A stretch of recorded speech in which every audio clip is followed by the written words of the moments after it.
got something to fall back on. We don't expect them all to be grade A students or A stars and get all the top marks in the class. But there's a few things we do expect for them. Okay? They are representing Manchester United. And they have some values that they must follow at their school, in their school. One is respecting all the staff and the other pupils at the school. Other is being punctual, so turning up on time. Okay? Not rocking up at 9:30 if the school starts at 9 o'clock and going, do you know what, I play for Man United so I come whenever I want. Okay? Doing the homework, doing their coursework, all must be done like a normal pupil. We want our players to be role models in that school. We want, imagine if your school, you had a Man United player and they never did their homework, never did their coursework, but they all got specialist treatment. Would you be happy about that? No. You'll be saying, well, hang on a minute, why do I have to need to do my homework? Why do I need to talk to my teachers respectfully, the rest of my pupils respectfully, turn up on time? And these guys don't. Straight away, you're not going to be happy.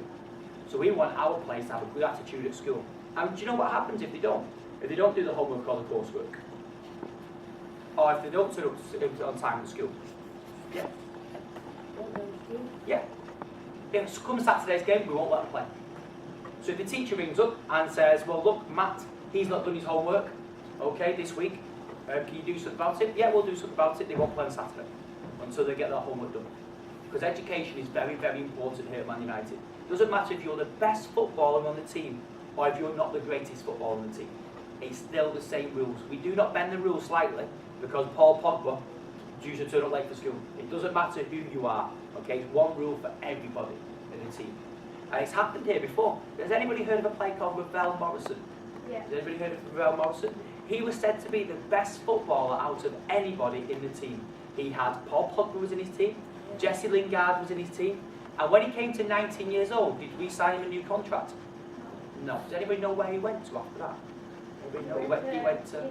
Well, no, yes, he did. But he went through several teams until he got to... He actually went to West Ham. So we released him and let him go to West Ham. West Ham actually bought him, and we actually wanted him to go there. Even though we knew how great his ability was, okay, his attitude wasn't the best. He went to West Ham, he's then gone to several different teams. He then went to Lazio. Lazio now sold him to QPR, or sent him to QPR, and now he's at QPR. All because, not because of his playing ability, but because of his attitude. So they all work together. If you've got a great attitude, and you're okay at football, that will get you a lot further than what it will if you've got great ability, but not very good attitude, okay? So education is very important here at Man United. Okay, it's also very important our players get something to fall back on, a plan B. Okay, so for everyone, Paul Pogba that makes it the first team, or Zlatan, or players like that, there's hundreds of thousands of boys and girls that don't make it. So it's very important, we hope all of our players make it, I'm sure, same as you guys, you all become very successful footballers. But there's also lots of people that didn't. I was one of those. So before becoming a teacher, I was a professional footballer. I was a professional footballer till the age of 24. I was very lucky that I didn't get grade A's, or a few lessons I struggled with at school. I left with a few qualifications. I was able then to go to college whilst I was playing football. I was able then to go to university in the evenings whilst I was playing football as well, just so I could have something to fall back on. I stopped playing football at 24.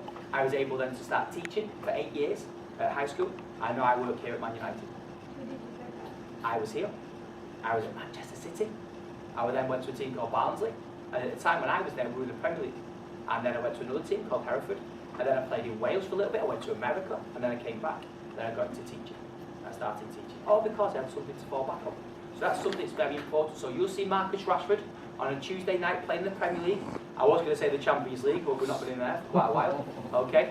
Don't need to tell me about that. And then the next day, he'll be at college at Altrincham, or he'll be actually schooled at the training ground. So at the training ground, we've got classrooms just like this. So even though you're at school doing your homework, thinking, do you know what, one day I want to be a footballer, learning never stops.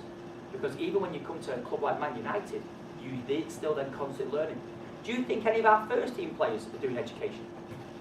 Like our first team players? Yeah, well, I said Marcus Rashford, but any of the other ones? So would you be amazed if I say Juan Mata is at a university to become a journalist or a professional footballer? Need to think about going to university, because surely when they finish at 35, they're going to have that much money, they could just swim in it all day. Okay, but no, they all want something to do when they finish. You look at how many commentators now are on TV. Gary Neville, Jamie Carragher, Jamie Redknapp, Rio Ferdinand, Paul Scholes. Because yes, you might see them earn lots of money, but then that stops at 35, and they've still got these big flash cars to pay for, these big houses that all need paying for, okay? So they still need to continue with that work. So it's even Gary Neville, whilst he was here, he didn't just turn up for Sky Sports and say, give me a job. He was actually commentating on our under-18s games and 21 games, getting himself ready for when he finished playing football. Did you see the hotel before you came here? That's Gary Neville's hotel. Nothing to do with Man United. That's Gary Neville. So also he's got a business brain as well. So to think about what happens. Now, unfortunately, do you think everyone thinks like Gary Neville? No, they don't. So lots of footballers you'll see will go the other way. When they finish at 35 and 36, they've got no idea what to do. And it does happen quite a lot, that. No idea what to do. Because they've never had a plan B or thought about what they're going to do in time. And which I think is great about lots of our players. They're all now instilling all this in our younger players coming through. So if you see Juan Mata working with all our charities and going into our high schools, I think it sets a great example to our young players like Marcus Rashford coming through. Because if he can see the top players like Zlatan working with our charities, he thinks if the best players can do it, then surely I can do it. And that's what we like here. Because it is quite hard, we do know, with all the players on the great money, okay, to make them do things like that. But I think it's great here at United. They've got quite a few good players. Has anybody got any questions you'd like to ask me?